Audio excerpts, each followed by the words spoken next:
끝으로 너희가 주 안에서와 그 힘의 능력으로 강건하여지고 마귀의 간계를 능히 대적하기 위하여 하나님의 전신갑주를 입으라. 우리의 씨름은 혈과 육을 상대하는 것이 아니요 통치자들과 권세들과 이 어둠의 세상 주관자들과 하늘에 있는 악의 영들을 상대함이라. 그러므로 하나님의 전신갑주를 취하라. 이는 악한 날에 너희가 능히 대적하고 모든 일을 행한 후에 서기 위함이라. 그런즉 서서 진리로 너희 허리띠를 띠고 의의 호심경을 붙이고 평안의 복음이 준비한 것으로 신을 신고 모든 것 위에 믿음의 방패를 가지고 이로써 능히 악한 자의 모든 불화살을 소멸하고 구원의 투구와 성령의 검 곧 하나님의 말씀을 가지라.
오늘은 지난 시간에 이어서 예스라 4장 5절부터 살펴보도록 하겠습니다.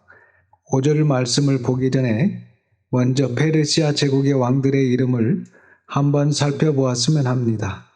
이 왕들의 이름을 알고 있으면 오늘 말씀을 이해하는데 도움이 될 듯 합니다. 지금 나오는 영상 PPT 밑부분에 노란색으로 되어 있는 이름이 페르시아 왕의 이름입니다. 사람은 같은 사람인데 성경의 이름과 세계사의 이름이 다릅니다. 가로 안에 되어 있는 이름은 세계사에서 사용하는 이름이고 그 위에 있는 이름은 성경에서 사용하는 이름입니다. 페르시아 제국의 왕들의 제1대 초대 왕제는 고레스입니다. 세계사에서는 키로스로 되어 있습니다. 그리고 제2대 대왕 고레스의 아들 캄비세스 2세입니다. 성경에는 아닥사스라고 나오는 인물인데 오늘 4장에서 성전 재건을 중단시킨 왕입니다. 그리고 제3대 대왕은 퓨스도 수메르디스입니다. 이 퓨스도라는 말은 가짜라는 뜻인데 즉 가짜 스메르디스입니다. 제4대 대왕은 다리우스 1세입니다. 제5대 대왕은 예스더의 남편 아하수예로입니다. 제6대 대왕은 아닥사스다 1세입니다. 이렇게 해서 페르시아 황제가 11대 황제까지 이어집니다. 일단은 지금 본 6대 황제까지 성경에 적어 놓으면 본문을 이해하는데 도움이 될 듯 합니다. 이제 에스라 4장 5절을 보겠습니다. 5절입니다. 바사왕 고레스의 시대부터 바사왕 다리오가 즉위할 때까지 관리들에게 뇌물을 주어 그 계획을 막았으며 바사왕, 즉 페르시아 일대 초대왕 고레스의 시대부터 바사왕 다리오, 이 다리오가 페르시아 4대왕 다리오스 히스타페스 1세입니다. 그래서 다리오스 히스타페스 1세가 즉위할 때까지 지난주일에 말씀드렸던 그 사마리아의 악한 자들이 무슨 짓을 했냐면 페르시아 관리들에게 뇌물을 주어 그 계획을 막았으며 그들이 막았던 그 계획은 바로 성전 재건 계획입니다. 그러니까 제1차 귀환자들이 귀환을 해서 가장 중요한 프로젝트였던 성전 재건을 하고 있었는데 결국 그 악한 사마리아 사람들이 그 계획을 막았다는 것입니다. 그래서 성전 기공식을 하고 성전 기초만 6년 정도 쌓다가 그 이후로 9년간은 완전히 공사가 중단되어 여호와의 성전이 무려 15년 동안 방치가 된 것입니다. 그래서 바벨론 70년 포로 기간을 마치고 귀환을 해서 귀환자들이 성전을 재건해야 되는데 이 악한 자들의 방해 때문에 이렇게 성전을 짓다가 15년이라는 긴 시간이 흘러가 버린 것입니다. 6절입니다. 또 아하수에로가 즉위할 때에 그들이 글을 올려 유다와 예루살렘 주민을 고발하니라. 또 페르시아 5대 왕 아하수에로가 즉위할 때에 그들이 또 글을 올려, 그러니까 지금 아하수에로 때에만 글을 올린 것이 아니라 고레스 때부터 다리우스 히스타페스까지 글을 올려 성전 공사가 계속해서 중단되도록 방해를 했고, 그 이후에도 아하수에로 때까지 그 악한 자들이 또 글을 올려 유다와 예루살렘 주민을 고발해서 괴롭혔던 것입니다. 이들은 긴 세월 끝까지 성전 재건을 방해했을 뿐만 아니라 계속해서 남유다와 베냐민 지파에 대해 페르시아 관리들에게 뇌물을 갖다 바치고 거짓 상소를 페르시아 황제에게 올리면서 이렇게 긴 세월 동안 괴롭혔던 것입니다. 7절입니다. 아닥사스다 때에 비슬람과 미드르닷과 다부엘과 그의 동료들이 바사왕 아닥사스다에게 글을 올렸으니 그 글은 아람 문자와 아람 방언으로 써서 진술하였더라. 아닥사스다 때라는 이 부분이 논란이 되는 어려운 부분인데 사실 성경을 생각 없이 보면 문제가 되지 않는데 성경을 면밀하게 보면 문제가 있는 부분입니다. 일단 계속해서 보겠습니다. 아닥사스다 때에 비슬람과 미드라닥과 다부엘과 그의 동료들이 바사왕 아닥사스다에게 글을, 상소문입니다. 그러니까 아닥사스다 때에도 글을 올렸으니 상소문을 계속 올린 겁니다. 그 글은 아람 문자와 아람 방언으로 써서 진술하였더라. 8절입니다. 방백 루흠과 서기관 심세가 아닥사스다 왕에게 올려 예루살렘 백성을 고발한 그 글에 이렇게 상소문을 올린 주동자입니다. 방백 누흠, 서기관 심세, 이 사람들이 북이스라엘 사마리아의 지도자들인데 바로 이들이 계속해서 주도적으로 성전 재건을 방해하고 있었던 것입니다. 방백 누흠, 서기관 심세가 아닥사스다 왕에게 올려 예루살렘 백성을 고발한 그 글에 이 거짓 상소문의 내용은 11절 이하에서 나옵니다. 그 상소문의 내용은 대략 이렇습니다. 귀환한 이스라엘 백성들이 현재 성전을 건축하고 성을 재건하고 있는데 이 귀환한 이스라엘 백성은 오래전부터 반역하는 습관을 가지고 있는 무리들입니다. 그래서 이번 역시 저들이 재건을 하는 이유가 페르시아 왕에게 세금을 바치지 않고 페르시아 왕에게 반역을 하기 위해서 현재 성전 건축을 하고 성을 재건하는 것이니까 페르시아 황제께서 저것을 막으셔야 됩니다. 이런 거짓 상소문을 이 방백 누움과 서기관 심세가 페르시아 왕에게 올린 것입니다. 그래서 이 상소를 아닥사스다 왕이 받아보고는 성전과 성 재건을 하지 못하도록 금지령을 내려버린 것입니다. 이렇게 금지령이 내려지면서 결국 그 이후에 9년 동안 이스라엘 재건이 멈춰지고 만 것입니다. 그런데 문제는 7절에서 말했듯이 이 아닥사스다 왕이 누구냐는 것입니다. 이 왕이 정말 페르시아 6대 왕 아닥사스다 1세로 보면 사실 이것이 맞지 않는 것입니다. 왜냐하면 지금 시대가 고레스 시대인데 갑자기 뜬금없이 6대 왕 아닥사스다 1세까지 간다는 것은 아무리 생각해도 시간 간격이 너무 멀어지게 되고, 그리고 얼마 전에 고레스 칙령이 내려져서 1차 귀환자들이 귀환을 해서 성전 기곤식을 하고 성전 기초를 쌓았는데, 그리고 얼마 되지 않아 성전 공사가 중단됐는데, 그래서 이 아닥사스다라는 왕을 페르시아 6대 황제 아닥사스다 1세로 보는 것은 무리가 있다는 것입니다. 유명한 유대인 역사가인 요세푸스는 그가 저술한 책 요세푸스 2권 1장과 2장에 보면 페르시아 2대 왕 캄비세스 2세에게 다른 호칭이 하나 있었다고 합니다. 그것은 바로 아닥사스다였다라고 역사가 요세푸스가 이야기하고 있습니다. 그래서 본명은 캄비세스 2세이지만 어떤 존경의 호칭으로 아닥사스다라는 호칭도 이 캄비세스 2세가 함께 사용했던 것으로 봅니다. 그래서 7절과 8절에 이 아닥사스다라는 페르시아 6대 왕 아닥사스다 1세가 아니고 제2대 왕 캄비세스 2세로 보면 됩니다. 그리고 조금 더 생각해 보면 분명히 이 거짓 상소가 올려진 때가 고레스 때라고 나와 있는데 그런데 이 상소를 받아본 사람은 누굽니까? 캄비세스 2세입니다. 현재 페르시아 왕은 분명히 고레스인데 어떻게 고레스의 장남 캄비세스 2세가 이것에 관한 상소물을 받아서 이 캄비세스 2세가 이스라엘의 재건을 다시 취소할 수 있느냐라는 의문을 가릴 수 있는데 그 부분은 이렇게 생각하면 됩니다.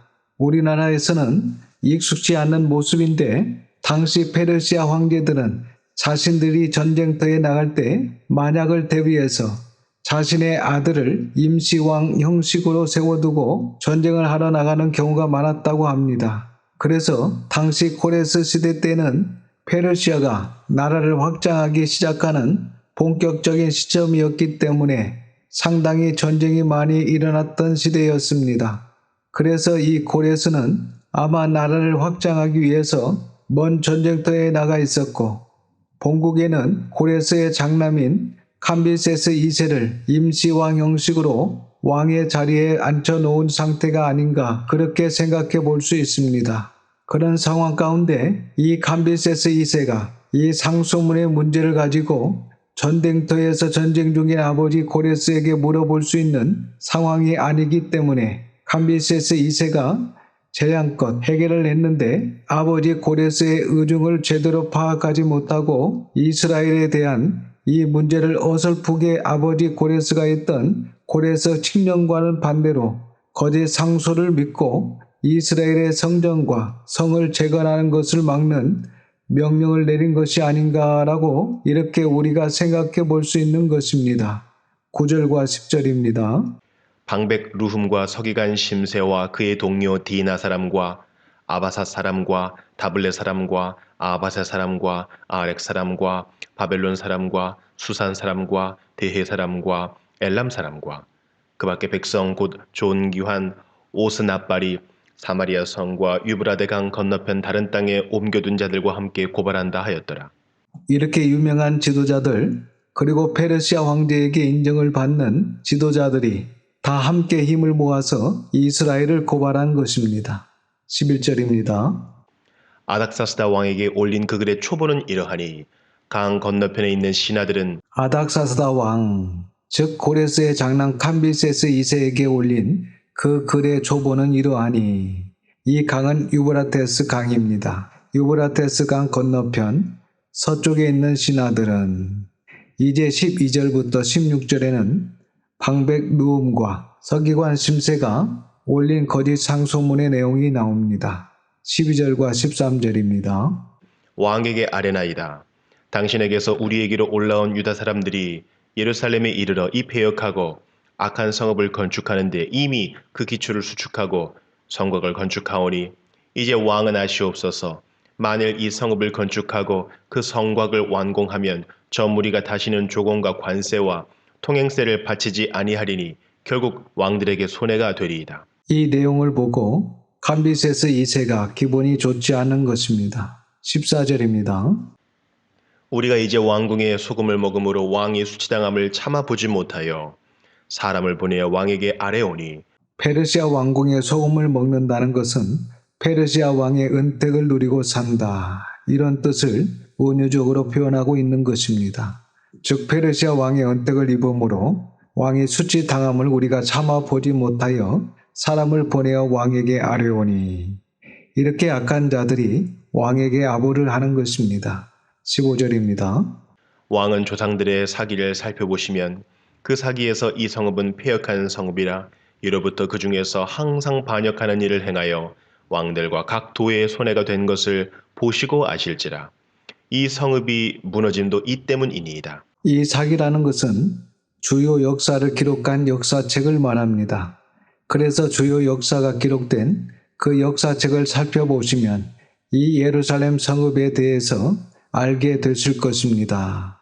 그 사기를 보시면 아마 이 예루살렘 성읍은 패역한 성읍이라 예로부터 그 중에서 항상 반역한 일을 행하여 왕들과 각도의 손해가 될 것을 보시고 아실지라.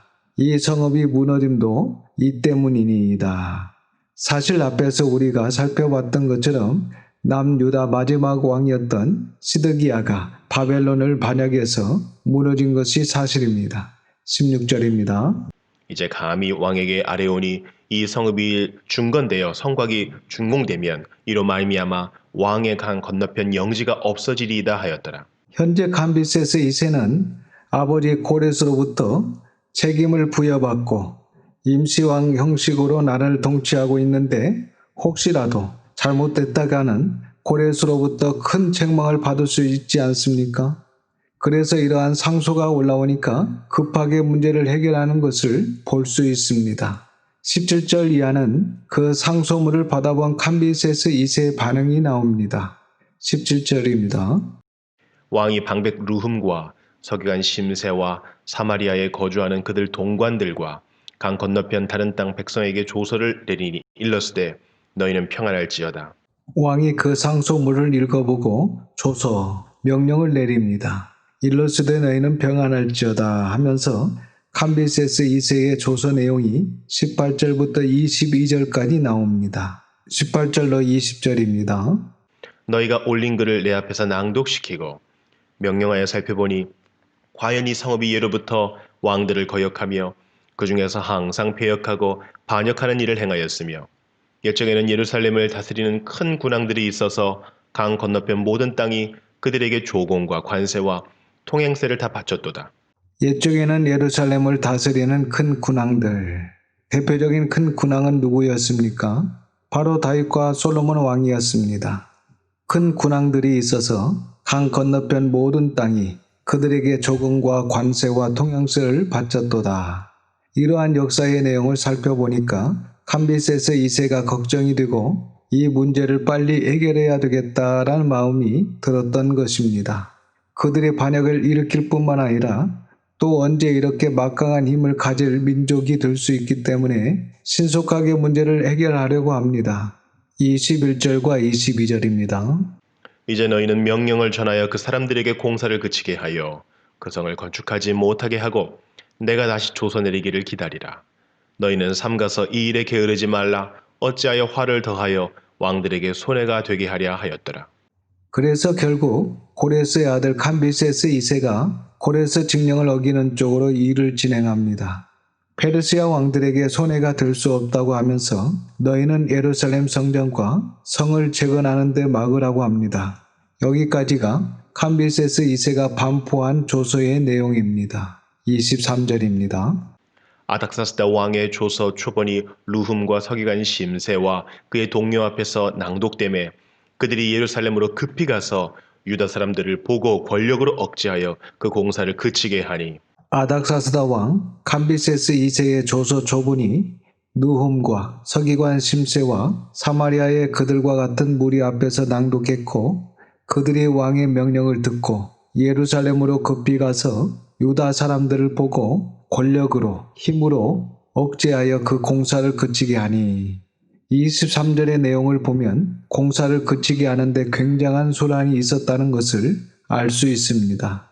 그래서 앞에서 간단하게 소개했는데 결국은 이러한 과정을 통해서 예루살렘 성전 재건이 중단된 것입니다. 24절입니다. 이에 예루살렘에서 하나님의 성전 공사가 바사 왕 다리오 제2년까지 중단되니라. 이에 예루살렘에서 하나님의 성전 공사가 바사왕 다리오, 이 다리오는 다리오스 히스타베스 1세입니다. 그래서 다리오스 히스타베스 1세의 2년까지 중단되니라. 이때가 바로 BC 520년입니다. 그래서 예루살렘 성전 공사가 BC 520년까지 중단되게 됩니다. 예수라서는 여기까지 보고 학계서로 가겠습니다. 예스라서 4장 24절 밑에 학계라고 적어 놓으면 되겠습니다.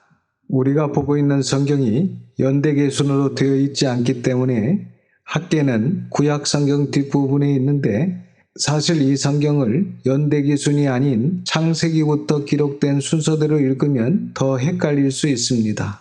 그래서 예스라서 4장 24절까지 보시고 바로 이어서 학개서를 보면 성경을 이해하는 데 더 도움이 될 것입니다. 학개서 1장입니다. 학개서를 살펴보기 전에 부연 설명을 드리면 이렇게 캄비세스 2세에 공사 중단 조서가 반포되고 그 악한 대적자들이 그 조서를 가지고 내려와서 이스라엘 백성들에게 권력으로 힘으로 억제하여 공사를 그치게 하면서 아마 캄비세스 2세의 조서를 읽어 주었을 것입니다. 그런데 그 조서를 듣고 난 다음에 이스라엘 백성들의 반응이 어땠을까요? 지금 포로 70년 만에 고국으로 돌아올 것이다 라는 예언이 성취가 되어 정말 엄청난 고생을 하고 5만여 명이 예루살렘에 귀환을 해서 그 황폐된 땅에 하나하나 땀 흘리며 인내하면서 성전 공사를 하고 건축해 나갈 때에 갑자기 캄비세스 2세의 조서가 내려와서 그 재건이 중단되게 생겼다.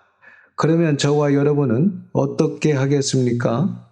우리 성도들 같으면 분명히 이것이 하나님의 뜻이고 하나님의 소원이고 하나님의 계획인데 우리가 여기에서 멈추서야 되겠느냐 하면서 안타까워하는 반응을 하지 않겠습니까? 지금 이들의 방해가 무엇이고 분명한 고레스의 칙령이었던 것을 다시 한번 확인하고 법적으로 증명해야 되지 않습니까? 그런데 이스라엘 백성들은 이 일에 대해서 안타까워하는 반응이 아니라 아직 때가 안 됐다라는 반응을 보였습니다. 그들은 첫 번째로 아직 때가 안 됐다라는 것입니다. 그런데 우리가 앞에서 살펴봤던 것처럼 정말 문자 그대로 70년 만에 예레미야의 예언이 성취가 되어서 이사야가 이론까지 거론했던 고레스에 의해서 고레스 칙령이 떨어져서 귀환을 했는데 무슨 때가 안 됐다는 말입니까? 그런데 이런 어려움이 닥치니까 아직 때가 안 되었다라는 반응을 보이는 것입니다. 그리고 두 번째는 하나님의 뜻이 아닌가 보다. 그리고 세 번째는 하나님께서 함께 하시지 않은 것 같다. 여러분, 어려움이 닥치면 하나님께서 함께 하시지 않는 것입니까? 우리 교회가 진리를 고수해서 주의 몸된 교회를 세워나갈 때에 어려움이 닥쳤다고 한다면 하나님께서 우리 교회와 함께 하시지 않는 것입니까?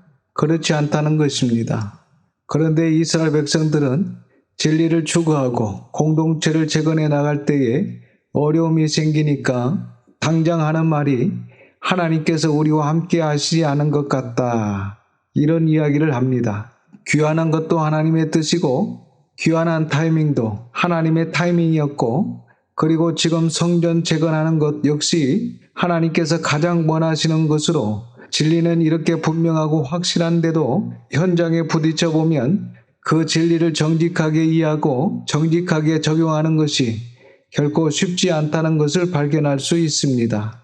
이렇게 명확한데도 불구하고 이스라엘 백성들은 그들의 욕심 때문에 자기 중심적으로 아전인수격으로 하나님의 뜻을 받아들입니다. 그리고 적용을 하게 됩니다. 그리고 이러한 일이 일어나면 반드시 나타나는 반응이 있는데 네 번째 반응은 바로 지도자가 시원찮아서 그렇다. 그러니까 총독 스룹바벨과 대제사장 여호수아가 리더십이 없고 시원찮아서 그렇다. 그래서 어떤 문제가 닥쳤을 때에 자기 자신을 돌아봐야지 자꾸 지도자 탓하고 남의 탓을 하면 안 된다는 것입니다. 그런데 이런 반응을 이 귀한 자들이 보였던 것입니다. 그리고 다섯 번째는 이것이 가장 결정적인 문제인데 성전 건축을 하면 부담이 되는 것입니다. 그리고 돌아보니까 처음에는 에레미야의 예언, 이사야의 예언이 성취가 되어서 기적적으로 한 5만여 명이 귀환을 하니까 이건 무슨 역사가 일어나는 모양이다 라고 귀환을 했습니다. 그런데 귀환을 해서 보니까 말이 그렇지. 지금 성전을 재건하고 그 백향목을 옮기는 것만 해도 보통 일이 아닌데 그 성전을 구체적으로 재건하고 구체적으로 헌신하고 희생하여 다시 예루살렘을 건축해낸다는 것이 정말 쉽지 않은 것입니다. 그러니까 사실 이 재건이 부담스러웠던 것입니다. 그동안 한 몇 년, 1, 2년 정도 준비해보니 성전 건축과 성 건축이 너무 부담스러운 것입니다. 머릿속으로는 이상이 이미 멀리까지 가 있지만 현실 가운데 그것을 적용하는 부분에 있어서는 결코 쉽지 않다는 것을 느끼게 되고 그러면서 서서히 양보하게 되면서 성전 건축이 부담스럽게 된 것입니다. 그래서 많은 사람들이 그 감비세스 2세의 명령을 듣고 오히려 쾌재를 부르면서 야, 안 그래도 부담스럽고 힘들었는데 잘 됐다 하는 그런 반응을 보이게 됩니다. 그러면서 성전 건축을 하라고 페르시아 사람들이 십시일반 기쁨으로 내어주었던 그 금과 은, 그 수많은 값비싼 자재들을 가지고 성전을 지었던 것이 아니라 자기 집 짓기에 바빴습니다. 이렇게 해서 우선순위 1순위가 되어야 할 여호와 하나님의 성전이 귀한 자들의 뒷전으로 밀리게 되고 결국 뒷전으로 밀려서 9년간 하나님의 성전이 방치되고 맙니다. 이런 배경을 알고 우리가 학개서를 살펴보면 이해하는 데 도움이 되리라 생각이 됩니다.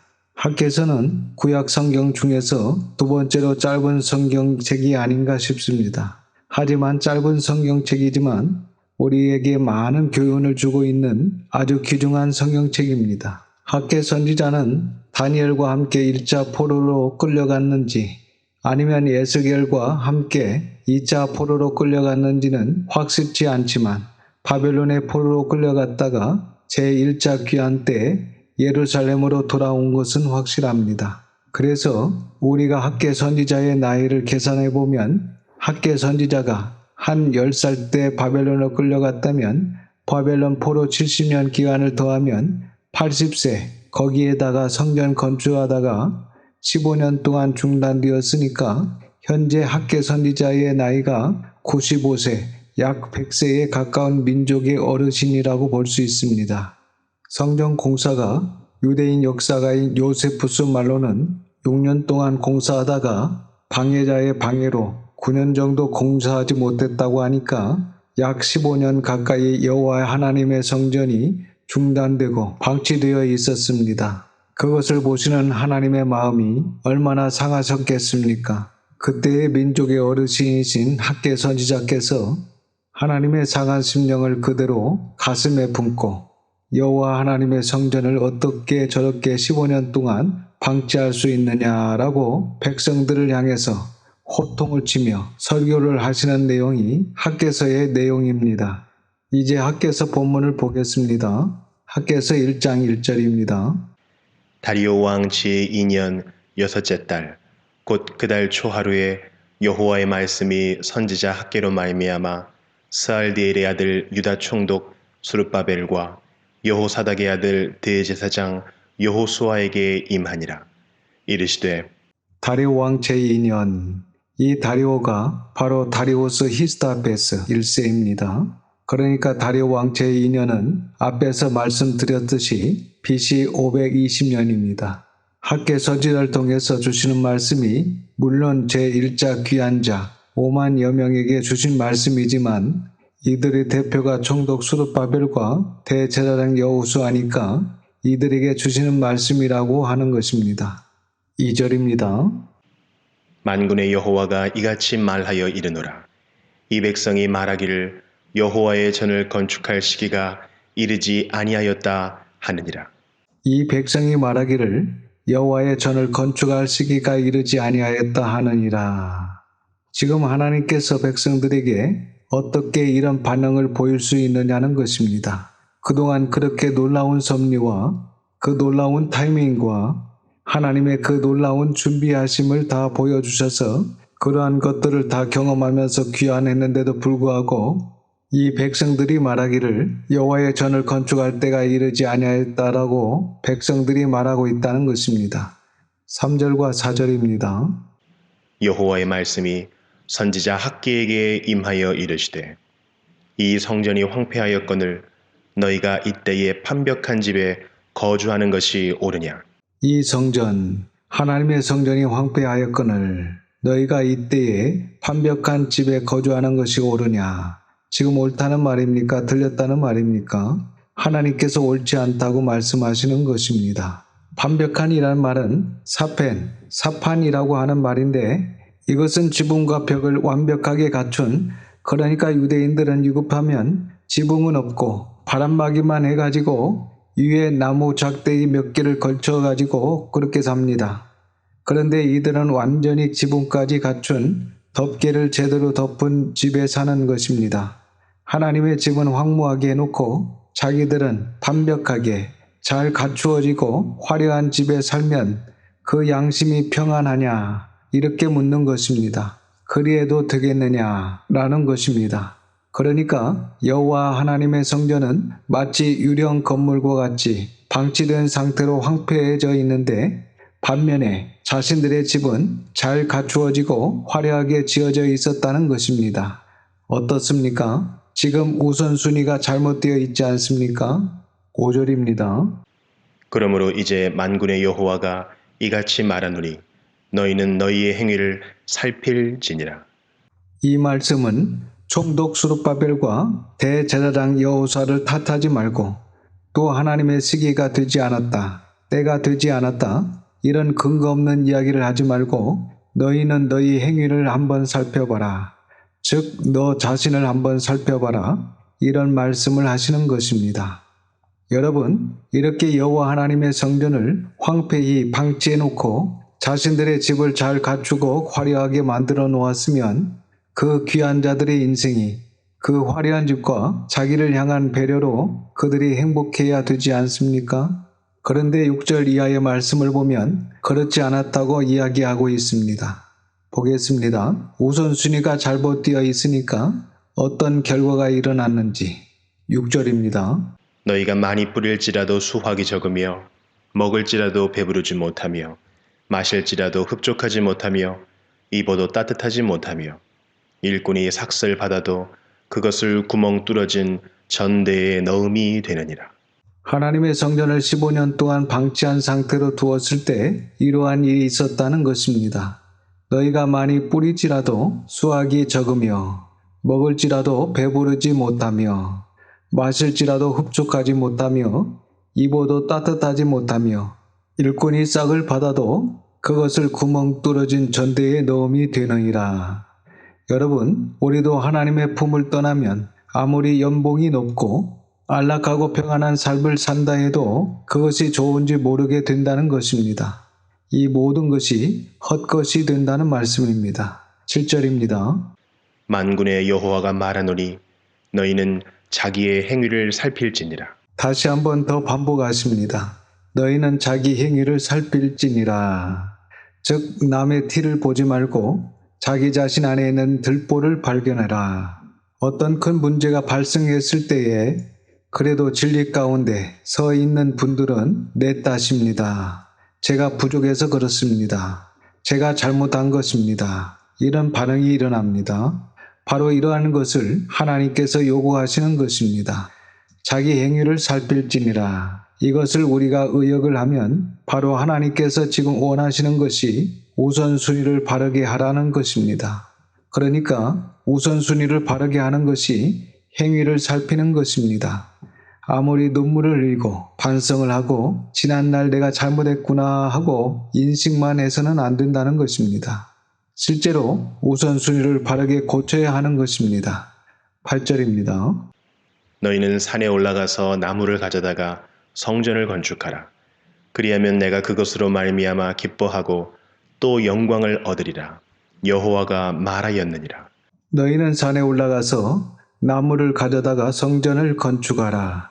그러면 지금 하나님께서 말씀하시는 백성들의 행위를 살피는 구체적인 행동, 즉 우선순위는 바로 하나님의 성전 건축이라는 것입니다. 그리하면 내가 그것으로 말미암아 기뻐하고 또 영광을 얻으리라. 여호와가 말하였느니라. 우리는 흔히 하나님 영광 받으시옵소서, 내가 하나님의 기쁨이 되기를 원합니다 라고 기도를 하는데 하나님께 영광을 올려드리고 하나님을 기쁘게 하는 방법이 뭡니까? 오늘 말씀처럼 그 방법은 신앙의 우선순위를 바로 아는 것임을 이렇게 명확하게 말씀해 주고 있습니다. 9절입니다. 너희가 많은 것을 바랐으나 도리어 적었고 너희가 그것을 집으로 가져갔으나 내가 불어 버렸느니라. 나 만군의 여호와가 말하노라. 이것이 무슨 까닭이냐? 내 집은 황폐하였으되 너희는 각각 자기의 집을 짓기 위하여 빨랐음이라. 이것이 문제라는 것입니다. 더 이상 설명이 필요하지 않은 것 같습니다. 정말 우리가 마음에 깊이 새기고 묵상할 수 있기를 바랍니다. 10절과 11절입니다. 그러므로 너희로 말미암아 하늘은 이슬을 그쳤고 땅은 산물을 그쳤으며 내가 이 땅과 산과 곡물과 새 포도주와 기름과 땅의 모든 소산과 사람과 가축과 손으로 수고하는 모든 일에 한재를 들게 하였느니라. 여러분, 우리에게 재앙이라는 것이 어쩌다가 있을 수 있습니다. 이게 한두 가지가 아니고 하는 것마다 안 되고 손을 대는 것마다 자꾸 망하고 뭔가 잘못될 때는 생각을 해봐야 됩니다. 생각을 하면서 우리 자신을 한번 살펴봐야 됩니다. 혹시 하나님께로부터 잘못된 것이 없는가 하고 돌아볼 수 있어야 합니다. 그래서 하나님께서 그런 회개할 수 있고 자기를 돌아볼 수 있는 그런 기회를 주셨다라고 하면서 회개하면서 자신을 돌아볼 수 있기를 바랍니다.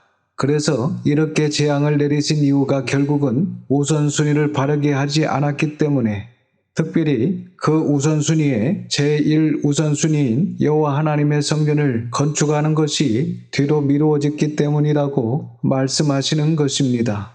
그리고 그 결과가 심히 피곤한 인생이 되고 말았다라고 오늘 본문은 우리에게 가르쳐주고 있습니다. 그렇다면 이 시간 우리에게 있어서 최고의 우선순위는 무엇이겠습니까? 그것은 바로 진리입니다. 그리고 그 진리가 선포되는 예배입니다. 그리고 그 진리가 선포되는 예배가 드려지는 교회가 우리의 우선순위이고 이것이 바로 하나님의 사업입니다. 또한 그 예배만으로 부족합니다. 그 교회만으로 부족합니다. 결국은 우리 자신이 교회가 되어야 되고 우리 자신이 예배가 되어야 되고 우리 자신이 성전이 되는 단계까지 나아가야 됩니다. 즉 정의롭게 공의롭게 살아야 된다는 것입니다. 그리고 변화하고 성장하고 성숙하고 성화하는 단계까지 나아가야 된다는 것입니다. 이러한 것들이 우리의 최우선순위입니다. 그래서 이러한 우선순위를 잘 지켜나갈 때에 하나님께서 어떻게 해 주시는지 계속해서 보시면 나옵니다. 12절입니다. 스알디엘의 아들 수룹바벨과 여호사닥의 아들 대제사장 여호수아와 남은 모든 백성이 그들의 하나님 여호와의 목소리와 선지자 학개의 말을 들었으니 이는 그들의 하나님 여호와께서 그를 보내셨습니다. 백성이 다 여호와를 경외하며 총독 수룹바벨과 대제사장 여호수아와 남은 모든 백성이 그들의 하나님 여호와의 목소리와 선지자 학개의 말을 들었으니 하나님의 말씀을 들었다는 것입니다. 여러분, 우리 또한 내 이익을 위해서 살아가는 경우를 발견할 수 있습니다. 그리고 실수할 수도 있습니다. 그리고 하나님의 사업보다 개인의 사업을 위해서 달려갈 수 있습니다. 왜냐하면 우리가 육신을 가진 연약한 존재이기 때문에 또한 우리 안에 죄성이 있기 때문에 그럴 수 있습니다. 하지만 문제는 우리의 과거는 그렇다 할지라도 지금 현재 하나님의 목소리가 들려오고 오늘 우리가 학개 선지자의 말씀을 살펴보고 있는데 그 학개 선지자의 말씀이 우리의 가슴을 칠 때에 그 말씀을 들으면 우리에게 해결점이 보이게 된다는 것입니다.